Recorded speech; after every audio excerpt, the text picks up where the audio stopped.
Joe was a young Navy pilot on a routine training mission when suddenly he lost control of his plane and he went down and crashed into a barn. 3 men working at a nearby airport spot the plane go down. They rush to the scene. An official there says, "Stop! Too dangerous!"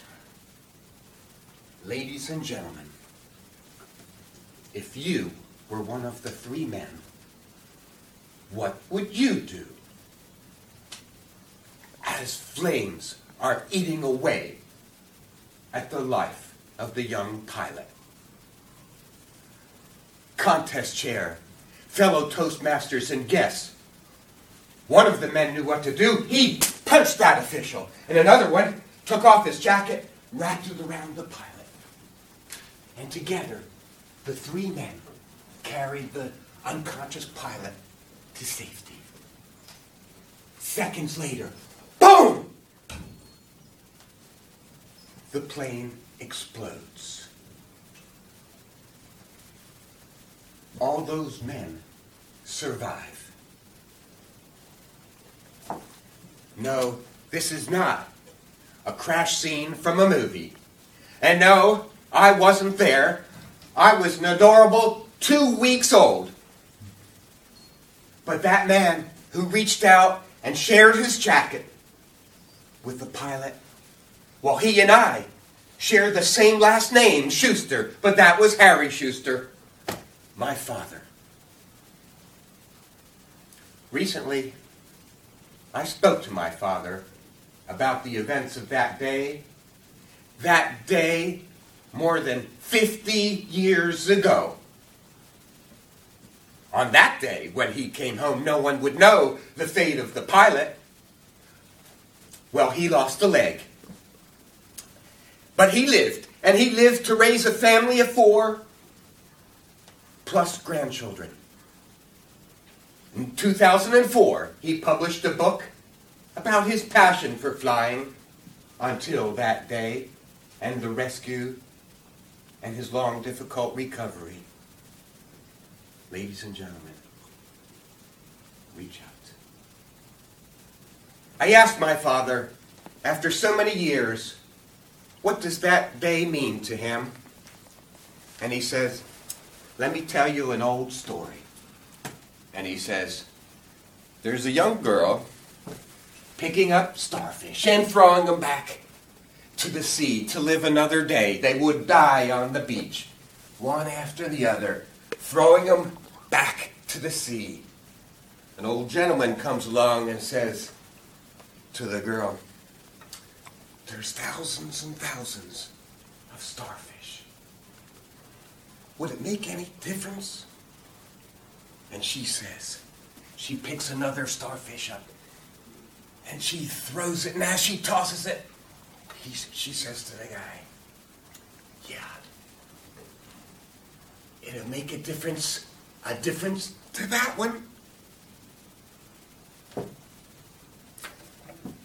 It's true, can't save all the starfish, can't save everyone, but oh my, when you can save at least one life. Reach out. But what does reaching out actually mean? After all, there are many planes falling from the sky, and in Shanghai, you can find many starfish in the beach. But you have family, friends, colleagues, strangers, Toastmasters, who need you, maybe, to reach out and share your magic about how to make a difference in their life when they most need it. Can be a simple thing. A few years ago, in fact more recently, I called up my Aunt Bessie, 91 years old in New York City. We don't say much, but after the phone call for days and days, she's telling friends, "Hey, Larry from China called." Made her day. Affected her life, touched her life, no risk to mine. And then there was this long, sad face on a young Chinese girl. Why sad? Well, she had no dream. I met her at work. And what's the problem? She had a background like mine. Well, I don't speak Chinese like her, but her interests, her academic, her direction was the same, but she was lost. And I said, I just came from the journey that you're thinking about going. So I took her hand and step by step, we figured out how to get to her dream, which was journalism. And now she's doing what she most loves doing.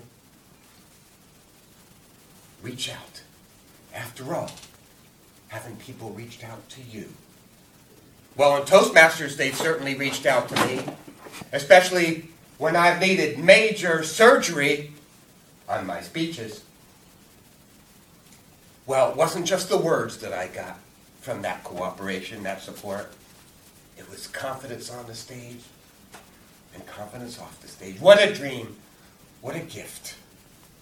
And after a lifetime of people reaching out to me, no, to all of us, who are we if not the bright, shining starfish of all those people who gave us a hand when we most needed it and made a difference? Mark Twain said, kindness is the language the deaf can hear and the blind can see. And whether deaf or blind, American or Chinese or British, by the grace of God, someone somewhere will pick up a starfish. And when they toss it back to sea to live another day, they'll say, yeah, it made a difference. It made a difference to that one, and that one could be you. Reach out.